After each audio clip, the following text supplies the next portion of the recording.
हम बंदे हैं प्यार के,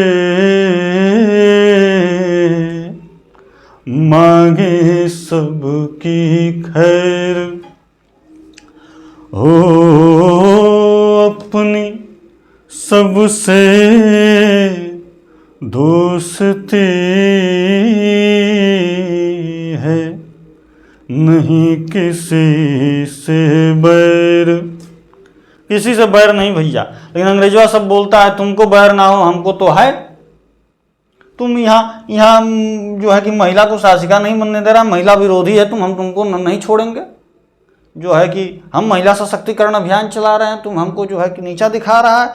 अभी तुमको बतावत हैं जो पांडुचेरी मद्रास के पास, जो यहाँ पर जो है कि पांडुचेरी मद्रास चेन्नई, जो है कि यहाँ पर जो इनके जहाज थे, क्योंकि दक्षिण भारत में जितने भी व्यापारिक केंद्र फ्रांसीसियों के थे उसका मुख्य कार्यालय जो था वो पांडुचेरी था, पांडुचेरी।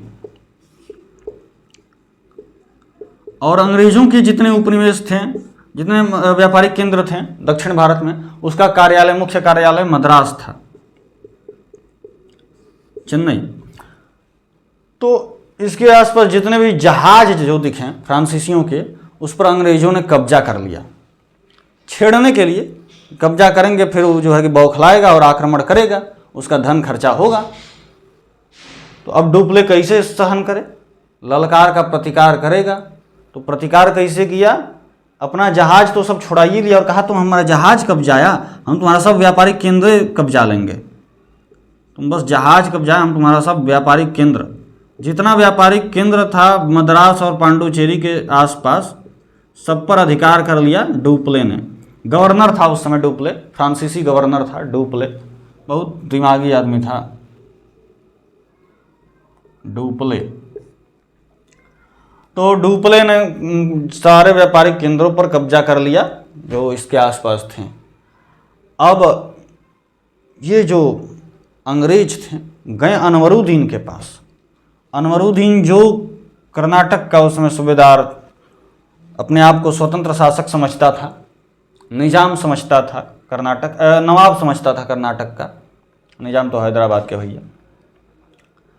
तो आरकट में राज करता था, आरकट राजधानी थी, यहीं पर गद्दी पर बैठता था। आरकट चले गए अंग्रेज, अनवरुद्दीन से मिले और कहा कि ये क्या हो रहा है, कोरोमंडल क्षेत्र आपका है, आपके क्षेत्र पर फ्रांसीसियों ने अधिकार किया है, ये नहीं बता रहा कि हम का कुराफात किए और हमारे व्यापारिक केंद्रों पर अधिकार किया ना, कोरोमंडल आपका क्षेत्र है, आपके क्षेत्र पर, आपके संप्रभु क्षेत्र पर अधिकार किया, आप उन्हें दंड नहीं देंगे।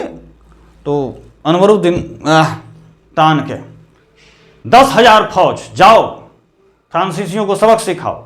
10,000 फौज भेज दिया, 10,000 फौज भेज दिया। इन 10,000 के फौज को फ्रांसीसियों ने पराजित कर दिया और फ्रांसीसियों की सेना बस 950 की थी, 930। ये 930 थे और ये 10,000 थे। इन्होंने इन 10,000 की फौज को पराजित कर दिया। कैसे? तोप, गोला बारूद, बंदूक, नौसेना, इतना इनका सुदृढ़ अच्छा था कि उसके आगे ये 10,000 की फौज नहीं टिकने वाली। तो मात्र 930 सैनिकों ने मिलकर 10,000 की फौज को हरा दिया। यहाँ पर आत्मविश्वास एकदम अपने चरम पर पहुंच गया फ्रांसीसियों का। तो ये तो भैया पराजित हो गए। इस युद्ध को बोला जाता है अड्डयार का युद्ध। अड्डयार जगह में हुआ था, जिसको सेंट थोमे भी बोला जाता है, अड्डयार या सेंट थोमे। अड्डयार, अड्डयार बस लिखिए, अड्डयार नहीं, अड्डयार या सेंट थोमे।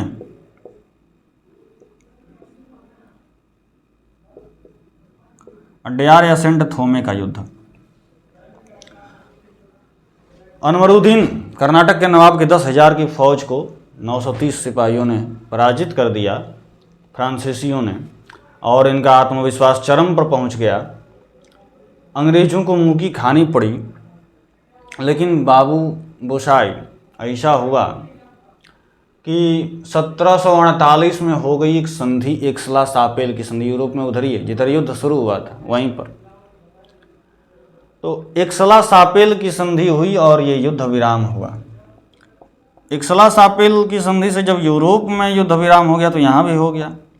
वहाँ शुरू हुआ तो यहाँ शुरू हुआ, वहाँ विराम हो गया तो यहाँ भी विराम हो गया। इसमें भारी तो प्रथम युद्ध में भारी कौन पड़ा? फ्रांसीसी पड़े भारी, भले सरकारी कंपनी लेकिन भारी पड़े। डोपले भैया दिमागी आदमी बहुत था।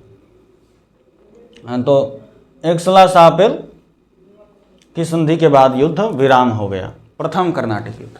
अब द्वितीय कर्नाटिक युद्ध पर आएंगे, जिसके लिए हमने ये भूमिका बनाई थी चिनकिलीज खां वाली। तो प्रथम तो हो गया। द्वितीय युद्ध जो था वो 1749 से 1754 तक चला।